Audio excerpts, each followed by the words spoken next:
Friends, gather round and let's talk about death, not the we're all gonna die someday kind of death. No, today's subject is far more tragic. The alleged demise of Duo, the Duolingo Owl. Yes, you heard that right. The big green, beady-eyed bird that haunts our notifications reminding us to learn Spanish is allegedly no more. On February 11th, 2025, the internet was set ablaze with the news. Duolingo, the language learning app, announced that their beloved mascot had kicked the bucket. Their social media was awash with images of a deceased duo complete with X's for eyes. They even went as far as asking for users' credit card information for Duolingo Max in Duo's memory. Dark humor, absolutely. Effective marketing? That remains to be seen. Now before you start pouring one out for our feathered friend, let me assure you there's a good chance this is all a publicity stunt. Duolingo, known for its wholesome and unhinged brand tone, has a history of pushing the envelope. After all, they transformed a friendly owl into the internet's favorite passive-aggressive stalker, reminding us that our Spanish lesson is waiting. But why fake a mascot's death? Is it simply to grab our attention in an increasingly crowded digital landscape?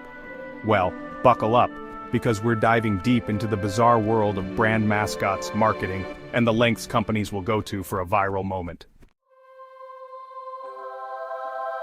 Okay, let's address the elephant in the room. Asking for credit card details in the wake of a mascot's death? That's some seriously dark humor. Duolingo later clarified it was a joke, but it certainly got people talking. And in the world of marketing, any publicity is good publicity, right?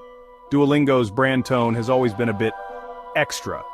They've mastered the art of being both encouraging and slightly menacing. You know the feeling you're about to binge watch a show when, BAM! That notification pops up. Don't forget, your Spanish lesson is waiting. It's like Duo is peering into your soul, judging your life choices, one missed lesson at a time. But is this dark humor a stroke of genius or a step too far? Only time will tell how this morbid marketing campaign will impact their brand image. Will it attract new users or alienate existing ones?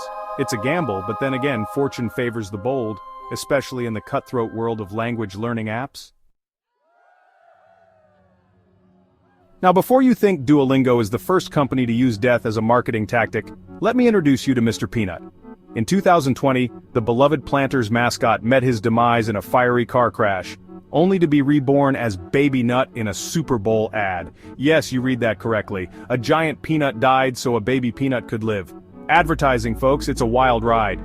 The question is, does this tactic actually work? Do consumers really care about the fictional lives and deaths of brand mascots? Well, the answer is a resounding maybe. These campaigns generate buzz and media attention which can translate into brand awareness and even sales. But they can also backfire, coming across as insensitive or desperate. So what's next for Duo? Will he rise from the ashes like a feathered phoenix? Will he remain 6 feet under, forever immortalized as the internet's favorite language-learning martyr? Or is this all just a clever ruse to sell more Duolingo Max subscriptions? Honestly, your guess is as good as mine. One thing's for sure though, this bizarre saga has highlighted the importance of brand mascots in the digital age. They're not just cute faces on cereal boxes anymore. They're complex characters with their own online personas, capable of engaging with consumers on a whole new level. Whether Duo lives or dies, one thing is certain, the internet will never forget him.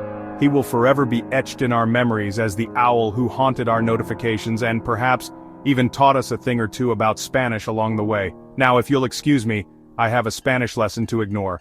Good night, everyone.